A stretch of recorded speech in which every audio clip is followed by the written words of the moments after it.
Hey, how's it going, everybody? Got another pickups video for you guys. And let's start out with the pawn shop stuff first here. Got 3 games, all $10 a piece, and they're all like new. For the PS3, got Super Street Fighter 4. Not bad so far. Still haven't played it that long, but definitely not a bad game. This game freaking kicks ass, and even better if you have any kind of fighter stick with my Mortal Kombat collector's fighter stick, man, badass. Anyways, got the remake of Mortal Kombat. Good game. I haven't tried it the normal arcade style yet, but I did play it on the story mode from beginning to end, and cool. Really cool how they did it. This game, played it from beginning to end on easy, so now I'm used to all the level layouts and know where all the hidden stuff is, so now I'm trying it on hard skill and really like this game. It's first person shooter, it's Bulletstorm Epic Edition. Definitely worth picking this one up. It has everything you want in a game, man. Blood and gore, intense violence, partial nudity, sexual themes, strong language, and use of alcohol. I'm sure they left something out, man, but kick-ass game. If I wasn't busting up, man, I was just enjoying all the blood, guts, and gore. That's one where the more gorier the kill, the more points you rack up. And you can invent shit, man, like they got cactuses around where you can kick a dude into a cactus and then blow him up. It's crazy stuff. So anyways, that's all the pawn shop finds. So next stuff, crazy, man. I don't know what happened, but I'm glad it did. As in, this was at a yard sale that this lady's going to be doing every other week, and it's one where I was calling her a reseller. And the more I thought about it, I didn't say anything, but the more I thought about it, I'm thinking she didn't have her certification or whatever to buy wholesale yet. As in, she does have an online site where she sells this kind of video game stuff that I'm going to show. And a little bit of retro games. Mostly just game cartridges, but not many. But, the website prices are still a bit friggin' high. But man, at her yard sale, the first 2 times I went there, first time I didn't get shit. I was pissed, man. I saw a lot of cool stuff, and it was just crazy freaking high prices. Like $10, $20 or whatever, man, overpriced on stuff that just be a lot cheaper. And a lot of what she has is new made controllers starting at Nintendo up to stuff for the PS3 and Xbox 360 and Wii and whatnot. And then on retro stuff, she sells all the new made retro systems for playing like Nintendo, Genesis, where it's either just plays Nintendo or it's a dual system or triple system. And those, man, just crazy high prices. Anyway, second time I went there, still high priced and all that stuff, but she had the Atari that was just a lucky thing, right place at right time that she had that Atari Vader system that I picked up. But went back this Friday, holy shit, all of her prices or where they should be. I mean, either really good deals or just good enough, fair. As in, I paid $68 for everything here. And she did give me a little bit of a break, as in, I went there, picked up one controller, and then all of a sudden I got a call to where I had to rush home. So she said, I didn't have the system because I was going to hang around for her to get it. And I said, well, I'm going to take off home, so if you want to get this thing, I will come back and buy it. So she said, oh, I'm cool with that. And she gave me a break on one of the other controllers, as I got a pair of them. So I'm going to show those first, as in, these aren't bad, man. For a reproduction controller, they are not bad. And normally I say $8 a piece. I've seen them for more online, as in I wanted to see what company this is. I never heard of it.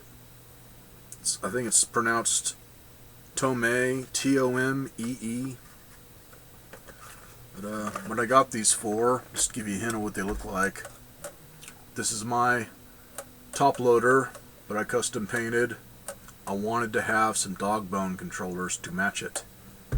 So even if these aren't official Nintendo, I will have some dog bone controllers to match it. And like I said, they are not bad. They just don't say Nintendo on them. Anyways, here's one out of the box. Here's what the box looks like. Like I said, I did find some online, but I didn't find any for $8, man. They were like $10 to $20 or so, depending on what site. As in, some sites for retro gaming are just jacking up their prices. But I don't know about the original dog bone controllers for Nintendo, made by Nintendo, if they have rubberized buttons like the original NES controllers for start and select. But if so, cool enough. But I like this better in a way, as in those rubber ones tend to disintegrate after time, especially here in Arizona. All the buttons on this are plastic. And I opened one up, and not that thin plastic crap like you get with the Yobo systems and whatnot. It's nice thick plastic. They feel rugged. They give you a nice long cord with it, so cool. I will have these painted up soon enough. So get those out of the way.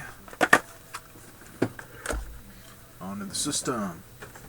This is a system I've been wanting, man, because it's one where, yeah, there's some bad things about it, but really minor stuff as far as I'm concerned. Same thing with a lot of the reviewers. Pretty minor stuff compared to what it does. As in, especially after watching some good reviews on this to where they're showing what it can do. Let's say this thing outright plays thousands of games. As in, it doesn't only play all the American versions, it also plays imports. And I'm still trying to find a video where somebody points it out, but I think this has a region switch on the back of it. It's got one that says like either 0 or O and then J for like Japan. It's back to where you got all the hookups. Anyways, what I got here is a Hyperkin Retron 3 system. Like I said, she gave me a little bit of a break. This was priced at $55, which that's not bad. I'd pay more than that if I'd gotten this online, because once you pay for shipping and stuff, boom, there you go. It's adding $10 or more to the price, so not bad. And I saw one of these before, man. She had like, I can't remember if it was $80 or $90, just crazy freaking high. So like I said, either she didn't have her wholesale certification yet, to where she can get the stuff for cheap, or somebody was influencing her to jack up the prices. Because I don't know if it was her that did it or not.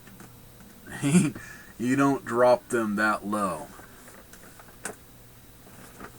Anyways, what's weird is the little switch, I think that was something they added on, like maybe this is the second version of it or something, because it doesn't show anything in the hookup picture here for cables and stuff. Doesn't tell you anything about a little region switch. And that's pretty much your instructions there, man. Just really basic. And the drawback on this, which I could give a crap, a lot of the reviewers that reviewed this or just showed gameplay of this could give a crap, because you can use all the original controllers for each system. These wireless controllers here, I haven't even tried them yet, man, but I can tell by just the weight of them, they are shit. And I guess it has to do with the way they did the infrared or whatever. You have to be right in front of the system, or they will get out of range, and you got to be really close to it. She was saying if you stay right at around 4 feet from the system, they seem to work all right. As soon as you get past that point, you start losing the responsiveness. But like I said, big deal. Cool to have, but I'm probably not going to use them all that much. I'll give them a try out tonight or whatever. Anyways, that's what they look like, and just, there is hardly any weight to them. And I can't remember which person said it. It was one of the reviews they were saying, as in it's got the button mapping here for each system. They look like a Genesis controller, but the button mapping is not set up for Genesis. He was saying if you're going to use them at all, use it for just plain old Nest where you're just using a couple of the buttons. And no on-off switch. I'm thinking it's got it to where they automatically shut off like after 10 hours of being inactive or some shit, because she said they're battery hogs too. And then one thing that is a definite plus, I didn't realize it had it until I picked it up, man. I thought it was like all the others where it's strictly composite. This puppy has S-Video. Not for all three systems, it's just got it for the Genesis and Super Nintendo as far as I know. Doesn't have it for NES, but cool enough. There's the system there. Nice metallic red. There's the controller ports for Super Nintendo, and then there in the middle is the infrared sensor. And then Sega Genesis and Nintendo. And then there's all the hookups on the back. To the left there is your composite video, sound, and then between the composite video and the S-Video plugs there's that little switch that just says O and J, or 0 and J. And then power supply. So I say, man, I don't know if that's a region switch or not. And on playing foreign games, the only thing I saw in a video was, I guess, it's not going to play everything. There's going to be some games that it won't play American or Euro or whatever, or Japanese, but I guess for Famicom games, you still have to have that cartridge adapter that changes the amount of pins, that you plug that in and then plug the cartridge into that. But don't have any, don't give a shit. But cool to have the option. And then on Super Famicom or whatever, or Mega Drive for Japan or Euro, just pop in the games, and I guess you flip that switch and it works.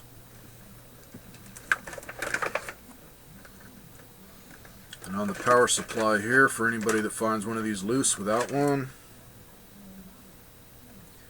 input AC 120 volts, 60 hertz, 150 metric amps, output 10 volt, 600 metric amps, polarity, negative to the pole, which if you look inside the jack on it, the little metal pole in there that goes down the center of the plug, that's your negative, and then the outside, which would be your shielding around the plug here, is positive. And it's DC. I'm pretty sure it's DC. Yep, DC. It's not bad, man. Hopefully she will keep her prices low.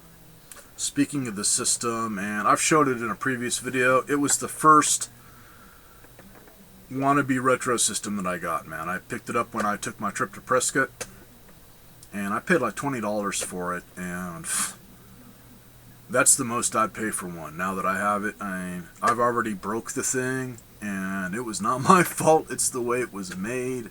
Really cheap little system. It's the one that just plays NES, and I think it's just Retron 1. Little box, not much bigger than a cartridge. Does have it to where you can use original controllers, as in the controllers that came with it were absolute shit. Really freaking cheap and flimsy. But what happened to mine is, the thing would hold on to the cartridge for dear life. And I was trying to get a game out of it, and I was being careful with it, as in just wiggling it to get a little bit of it out at a time. That's what she said. And damn freaking posts that hold the circuit board that has the cartridge connector on it snapped to where it just went tweak, and was able to repair it half-assed, but the port for player 2 got tweaked to where it busted some of the circuitry on the board, so I can only use one controller on it now. So at least it wasn't player 1, so it's still usable. I just can't do 2-player. And I basically just got everything level and hot glued the living hell out of it. It's a really cheap system. But before, she had those for like 40 or 50 bucks, which is just fucking crazy. They're not worth anything near that. This time, and it was the same one I got, and then she had some of the other versions of it by different companies. They were all 15 bucks a piece. I almost bought one for my grandnephew just to have a system. That would be a throwaway one. If he breaks it, oh well, I can get him another one or find him a real Nintendo. So, really crazy how all of a sudden she decided to lower her prices. So anyways, that's all the pickups, and cool system. The only thing I didn't try on it, other than the remote controllers, was actually play a Super Nintendo game, but I loaded game up each on one of them, and I did play a little bit on the Genesis and regular Nintendo, and it did great. On Super Nintendo, I was trying my Ren and Stimpy games, and all of them looked and sounded like they should. On the regular NES and Genesis, like a Space Harrier, the sound seemed off. I haven't tried them on the TVs in here yet. This is on the TV in the living room, that one can be really weird with game systems for some reason, but it was like the music was almost getting drowned out by the sound effects, plus the voice that says whatever, get ready or whatever at the start of each level or after you die. So, maybe different on another TV, otherwise the emulation may be off on the audio, but graphically everything did great. Played real smooth, so I'm happy with it.